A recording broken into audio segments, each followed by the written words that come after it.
Jangan berisik, lagi mau buat video. Bonjour à tous. Bonjour à tous. Hari ini kita akan belajar kata kerja le verbe être et le verbe s'appeler. Le verbe être sendiri itu bermakna ada, berada, atau adalah. Sedangkan le verbe s'appeler bermakna bernama.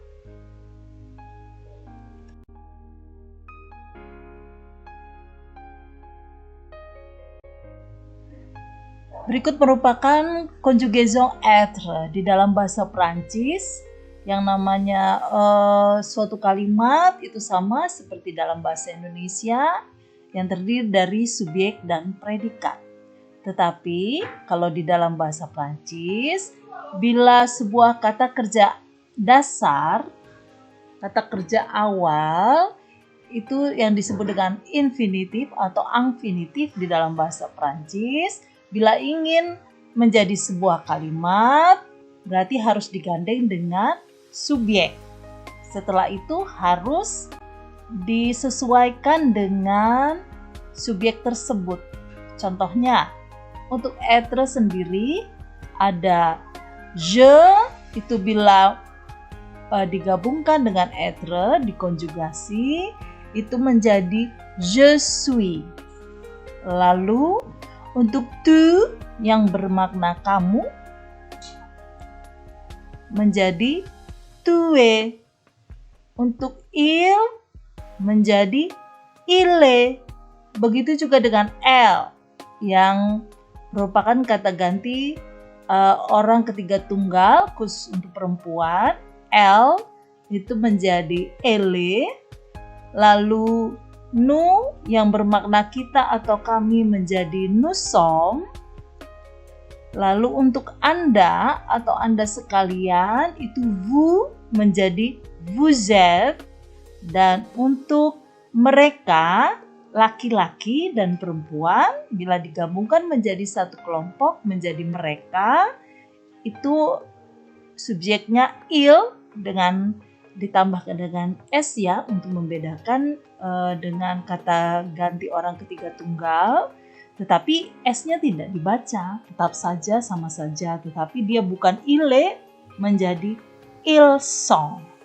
Lalu ada satu lagi subjek yang tidak disebutkan di sini, yaitu elle, tetapi menggunakan s belakangnya yang bermakna ganda, berarti lebih dari satu orang. Tetapi bila mengungkapkan L dengan S seperti ini, dia merujuk kepada subjek perempuan lebih dari satu orang. Itu ya, menjadi elles sont. Baik, kita ulang bacanya ya. Je suis, tu es, il est, elle est, nous sommes, vous êtes, ils sont, elles sont. Kita lanjut ke Baik, setelah kita belajar tentang kata kerja être yang seperti saya sebutkan tadi bermakna ada, adalah atau berada dalam bahasa Indonesia, marilah kita saksikan tentang conjugaison du verbe être melalui YouTube. Tetapi bila Anda merasa bahwa yang tadi penjelasan saya sudah cukup, ya sama saja ini hanya dalam bentuk video dari YouTube. Kita lanjut ya. Berikut beberapa contoh. Exemple, il y en a 8, ada 8 kalimat. Seperti yang saya bilang tadi, bahwa être atau kata kerja apapun yang ada di dalam bahasa Prancis, bila sudah digabungkan dengan subjek, dia harus mengikuti aturan perubahannya yang disebut dengan conjugaison. Yang pertama, seperti mengungkapkan je suis, karena dia bermakna adalah. Jadi, untuk memperkenalkan diri kita bisa menggunakan dengan être. Contohnya yang dalam kalimat pertama ini, Je suis koi. Saya adalah koi. Lalu kalimat yang kedua, tu es grand. Tu es grand. Yang bermakna kamu besar, gitu ya. Lalu trois, il est ade. Dia adalah ade. Quatre, elle est Afra. Dia adalah Afra. Kenapa Afra menggunakan L? Karena Afra adalah perempuan tunggal. Sedangkan Ade itu kita perkenalkan dengan il dan bukan L karena Ade laki-laki. Gitu ya. Lalu untuk kalimat yang kelima, vous êtes monsieur le doyen. Anda adalah tuan dekan, begitu kalau kita menyebutkan Pak Dekan, gitu ya. Lalu sis, nous sommes étudiantes. Lihat perubahannya. Karena nous jamak, ya, lebih dari satu orang. Jadi kata étudiante yang bermakna mahasiswa atau student di dalam bahasa Inggris, étudiante kita tambahkan dengan S, yang berarti kami adalah mahasiswa, berarti lebih dari satu. Set, ils sont étudiantes. Lihat S ada. Itu dalam tulisan, tetapi bukan dibaca dengan étudiants. Tidak ya, S-nya tidak dibaca. Karena seperti yang pernah saya bilang, bahwa yang konsonan di akhir kata itu tidak dibaca. Kecuali kalau dia ada huruf vokal yang mengikutinya. Kebetulan di sini semuanya konsonan-konsonan ya. Jadi S-nya tidak dibaca, hanya ils sont étudiants. Lalu nomor 8, elles sont étudiantes. Ada gitu ya. Yang berarti bermakna mereka mahasiswi. Gitu ya. Mereka di sini L yang berarti kelompok yang sedang dijadikan subjek itu adalah perempuan semua, lebih dari satu. Baik, kita lanjut ya. Di sini saya meminta agar Anda membuat kalimat gitu ya, forme vos phrases. Contohnya, saya menulis nomor 1 ini petit. Petit bukan petit, karena dia kan tidak ada huruf E yang mengikuti konson di akhir kata. Jadi dia hanya kita baca dengan petit, yang bermakna kecil, gitu ya. Je suis petit, tu es petit. Tetapi bila tu di sini dia perempuan, kamunya itu perempuan, kita bisa tambahkan dengan e. Jadi bacanya tu es petite, il est petit, elle est petite. Lihat, il est petit, elle est petite. Ada gitu ya. Karena dia petitnya ini lihat ada e di belakang konson, berarti diakhiri dengan t gitu ya. Elle est petite, on est petit, on est petite gitu ya. On di sini dalam makna subjek tersebut mewakili nous, maksudnya kami atau kita. Tetapi dalam conjugaison untuk subjek on itu dimaknai singulier atau tunggal. Jadi dia ikut pengonjugasiannya dengan il atau l singulier. Jadi dia est gitu ya. On ne petit, on ne petite. Kita lanjut. Nous sommes petits, nous sommes petites. Gitu ya. Lihat ada S-nya untuk bermakna lebih dari satu petinya. Gitu ya. Vous êtes petit, vous êtes petite. Karena vous itu bisa vous itu maknanya Anda atau Anda sekalian. Berarti bisa bermakna tunggal dan bisa bermakna jamak. Untuk subjeknya bisa bermakna perempuan semua, bisa bermakna laki-laki dan perempuan gitu ya. Jadi untuk vous itu kita bisa menggunakan vous êtes petit, vous êtes petite, vous êtes petit, dan vous êtes petite. Hanya bedanya tulisannya.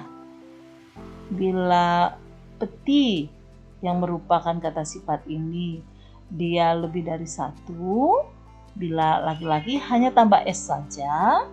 Bila dia perempuan, makna gandanya perempuan, itu tambah ES.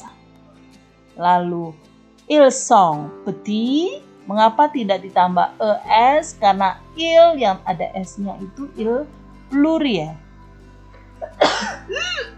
Yalah. Lalu, elles sont petites. Tambah ES. Oke. Continue. Maintenant votre tour. Sekarang giliran Anda ya untuk mengerjakan nomor 2. Grand yang bermakna besar, dan nomor 3, numero 3, étudiant, numero 4, Indonésien. Silakan dikerjakan. Akan kita bahas di pertemuan berikutnya. Kita akan melanjutkan pelajaran hari ini.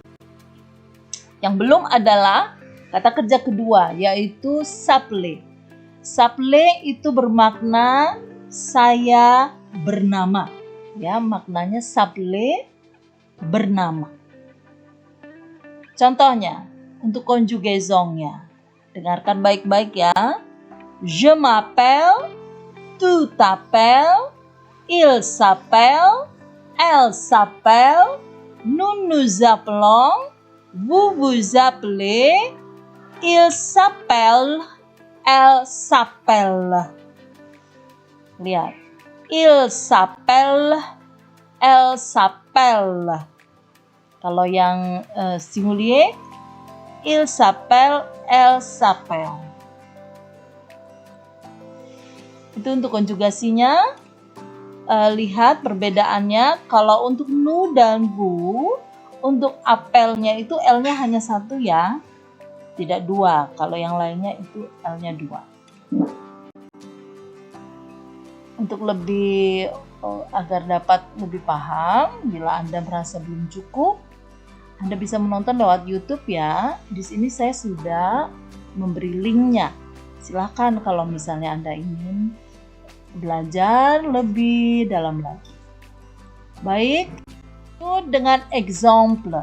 Contohnya, saya memberi contoh dengan nama-nama yang ada di kelas. Sebagian dan sebagiannya lagi nama-nama yang biasa digunakan di Prancis, gitu ya. Vous vous appelez comment? Ini menanyakan namanya, nama Anda siapa? Gitu. Anda bernama siapa? Siapa nama Anda? Itu sama saja, ya. Vous vous appelez comment? Je m'appelle Kailuna. Comment vous vous appelez? Je m'appelle Laure. Comment vous appelez-vous? Je m'appelle Sylvie. Lihat.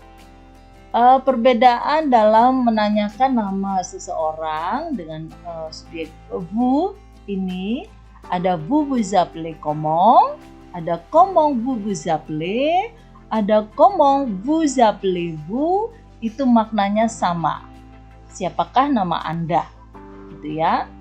Lalu ada untuk tu t'appelles comment? Lihat. Jawabannya sama karena yang ditanya tu, yang maknanya kamu. Gitu ya.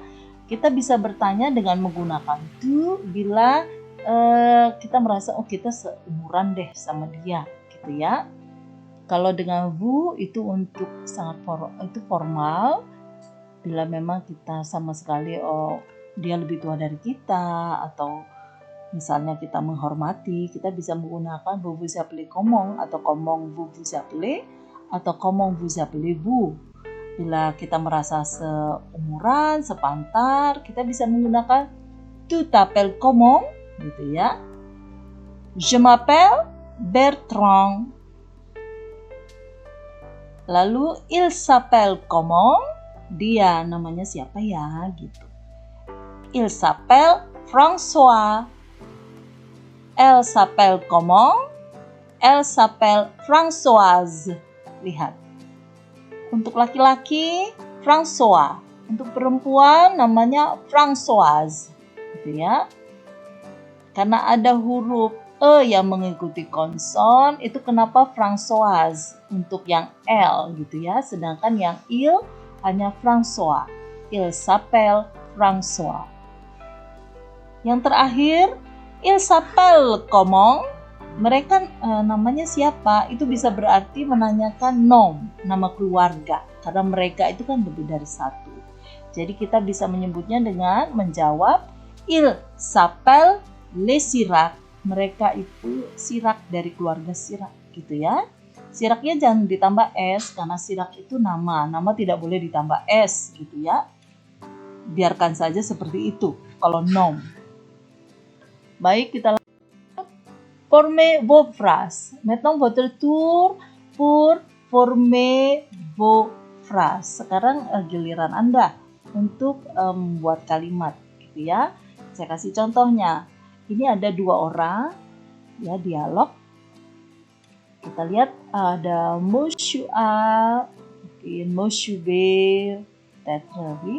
atau Monsieur A dan Mademoiselle B bisa. Saya bacakan ya. Bonjour monsieur, bonjour madame. Bonjour hanya digunakan untuk dari pagi hingga siang ya. Kalau sudah sore udah lain lagi, namanya bonsoir gitu ya. Bonjour monsieur, bonjour madame. Comment allez-vous? Je vais bien. Et vous? Comment vous appelez-vous? Je m'appelle Yvette, je suis étudiante. Je m'appelle Chirac, Jacques Chirac, je suis professeur. Ya, profesor ada ada nom atau kata benda baru. Ya, profesor itu maknanya bisa dosen, bisa guru, gitu ya. Baik. Jadi kita bisa menggunakan je m'appelle ya dari satu link. Formez votre phrase comme dans l'exemple. Jadi buat dialog kecil seperti tadi, silakan. Boleh dua tokohnya bisa laki-laki semua atau laki perempuan atau perempuan semua, terserah. Baik.